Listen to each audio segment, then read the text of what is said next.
The University of Southern California is home to one of collegiate football's most successful programs. Winning 11 national championships over its 132-year history, USC football has developed a culture that is no stranger to success. Over the years, USC has recruited and developed some of the best athletes in the world. 526 Trojans have played in the NFL, including 6 Heisman Trophy winners. Today, young athletes are looking to attend a university that will enable them to succeed not only on the field, but off the field as well. To achieve this goal, USC's football program requires strong leadership and support staff, world-class recruiting, excellent student-athlete academic support services, state-of-the-art facilities, and most importantly, a winning culture. Number one is culture. It's all about the culture of the football program, as in the standard held by the head coach, the coaching staff, in every facet of the program. Well, culture is everything. That's what wins championships. You talk about offensive, you talk about defense. Those change year in, year out. Defensive identities, offensive identities because of the makeup of the kids. But the thing that stays consistent, whether it be offense, defense, special teams, in a football program or any organization, is its culture. To me, it's probably the most important because it kind of lays the foundation of what the expectations are of the team, of the program, and the supporting staff and environment. So that comes from here. There's a huge supporting staff, whether you're a coach, assistant, alumni, all the way to the people that we have at Heritage Hall. Obviously the culture, it's such an easy word to talk about, but so difficult to really define and how critical it is. But it's important to have the same vision, the same chemistry, and commitment to each other, and the same goals, and everybody buying in on that. I think our culture in the football program is one of tremendous hope. I think it's one of tremendous pride. I believe it's one of a sense of commitment to the institution and to the long-standing history that we've had here. If your culture's right, your players are going to win on and off the field. So if your culture's right, you're going to develop young men that are going to contribute to society. That, if they do go on and win 100 games in NFL and win multiple Super Bowls, they're going to want to come back or develop the next generation to do what they did, if not better. The culture is going to be the biggest thing because it's going to develop your players, it's going to bring in recruits, and hopefully that moves to winning games. Lawrence Jackson played defensive end for USC from 2004 to 2007 under head coach Pete Carroll. Jackson experienced the winning culture that was present when the Trojans won the national championship in 2004. We had it was very simple in terms of what constituted, the culture. It was about protecting your teammates and protecting the team. And with that, you can have fun. You can do, what you do as an individual as long as you're protecting the team. And, that's really what a lot of people saw in terms of the performance on Saturdays was, a group of guys who were disciplined enough to follow the rules, but were trusted enough to display, their individual athletic creativity. But it's a culture of trusting one another and intense preparation that leads to, total confidence. USC earned its 11 national championships under the legendary leadership of just 4 head coaches: Howard Jones, John McKay, John Robinson, and Pete Carroll. A successful football program can only be achieved if a strong leader is at the helm, who will ensure a winning culture is instilled in every facet of the program.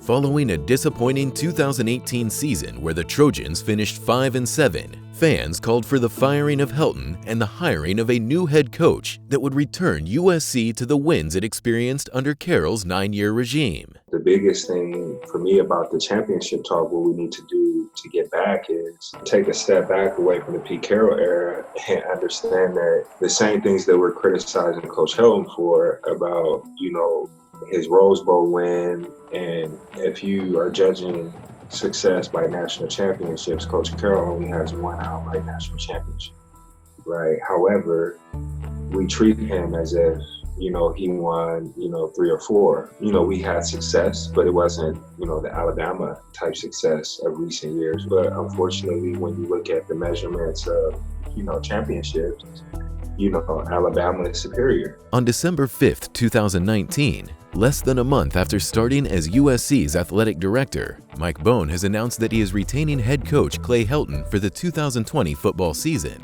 Well, I think that all you have to do is look at the success that he likes to say we recently, but you know, the coaches that he's assembled to put this team together with the number 3 of returning players in the country is a huge asset and a huge really salute to his leadership.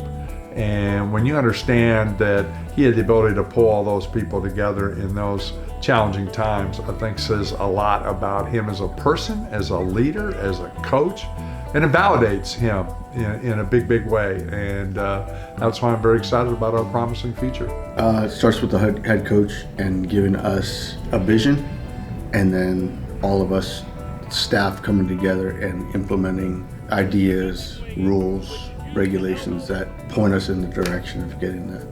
The head coach has to be, and the athletic director, of course, they have to set a tone that academics and athletics go hand in hand, that one is not more important than the other, which is usually a lot of the case where the coach thinks football is way important than academics.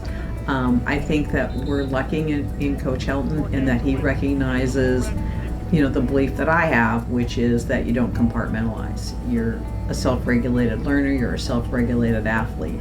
And that's the character, that's the kind of player you want to have a successful program where there aren't violations, where there aren't arrests, where there aren't major off the field issues or in the classroom issues. We've got a really good thing going right now. So I think that's what makes it successful, is your head coach buys into the academic portion of it, and your athletic director does too. Although countless athletes around the world want to play for USC, scholarships are offered only to those players that will thrive under the team's culture. They're making a commitment to you and your program, and you're making a commitment to them. So you're looking for the type of person that we think is going to fit into how difficult it is to be a college football player. I mean, these guys are full-time athletes, which is a full-time job on top of being full-time students. And being a student alone at USC is obviously really difficult, and then you put in the workload and the difficulty it is to be a football player. It takes a lot out of them. Hardest part of the game right here, getting that jersey on. Most of these kids you're recruiting as sophomores and juniors. You begin the recruiting process, and it's a weekly process to get them on the phone and figure out who they are as people, figure out their family background, their academic background, and make sure they check all the boxes that they need to check in order to become USC student athletes. High school athletes looking to compete at the collegiate level are ranked by multiple analysts from 1 to 5 stars based on their on-field performance during high school games, college camps, and 7-on-7 tournaments. USC has a history of signing the best 4- and 5-star recruits nationwide. According to 24/7 Sports, from 2003 to 2018, USC's recruiting class averaged 4th best in the country. However, in 2019, USC ranked 19th, and its 2020 class ranked 55th in the country. Meanwhile, the University of Oregon continues to improve year over year in the rankings at USC's expense. Who wants to go to the state of Oregon and play football in just cloudy weather, and it's constantly raining 3/4 of the year, and who would want to go there? Yet they got 5-star kids from LA to go up there, or 4-star kids, and just stay up there. They got these kids from the East Coast who would leave their family to go to a place where it rains 3/4 of the year. I think that in itself kind of speaks on how they're able to recruit.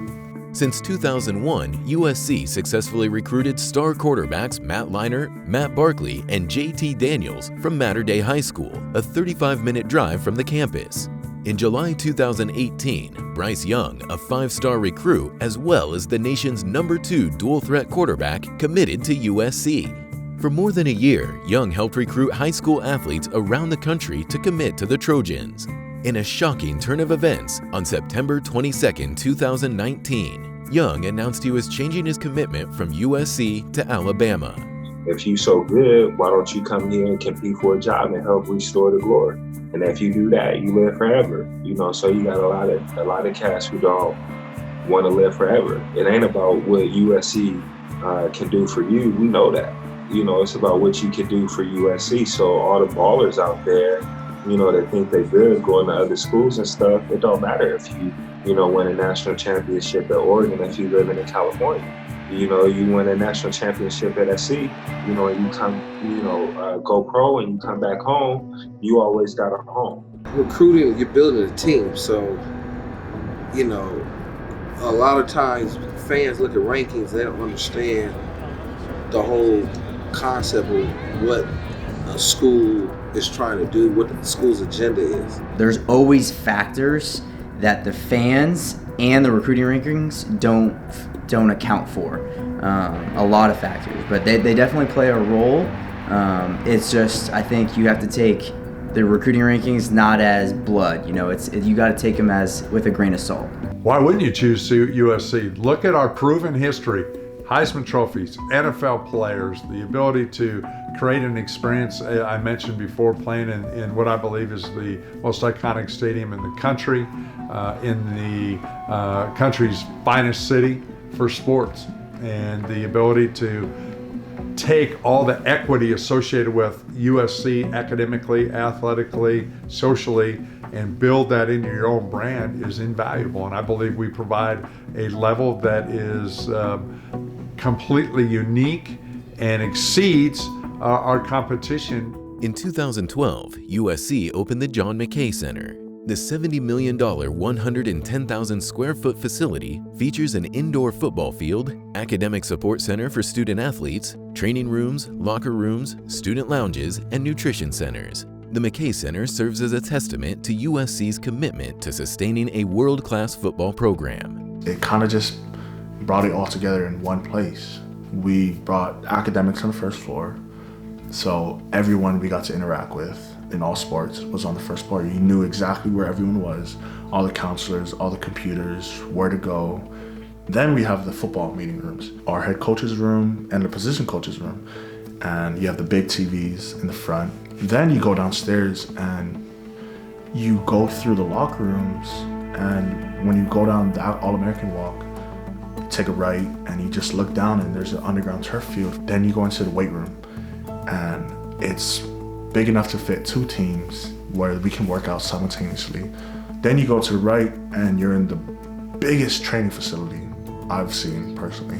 And you see all kinds of sports, whether it's water polo, rowing, lacrosse, baseball, football, volleyball, just rehabbing in the same place. And it kind of, like I said, it brings USC athletics together. That's all within one building. For it to not be separated, that's what it's so good about it and why it makes it so great. Other schools are building bigger and more modern facilities, many of which include impressive gimmicks to attract recruits. However, it takes more than a fancy building with impressive gimmicks to successfully support today's student athletes. The facilities and whatnot, they're cool, but at the end of the day, it comes down to the people in the facility and the relationships with the players, the relationships with students, and how they develop them. Because you can have a slide, you can have a waterfall, you can have this and all that, but if you don't have the guys that are gonna help you build your character, your program into a successful one, then what's the point of having all that stuff? I think that the biggest thing it brought is much more broader than the football program. It's the academic side. It's, more than a third of that building is academics. And that was huge for us. I think in the first 5 or 6 years, our GPAs have gone up every single year because of the academic center over in JMC. Well, this is our house, this is our home. And so all of our tutoring, all of our academic support takes place here.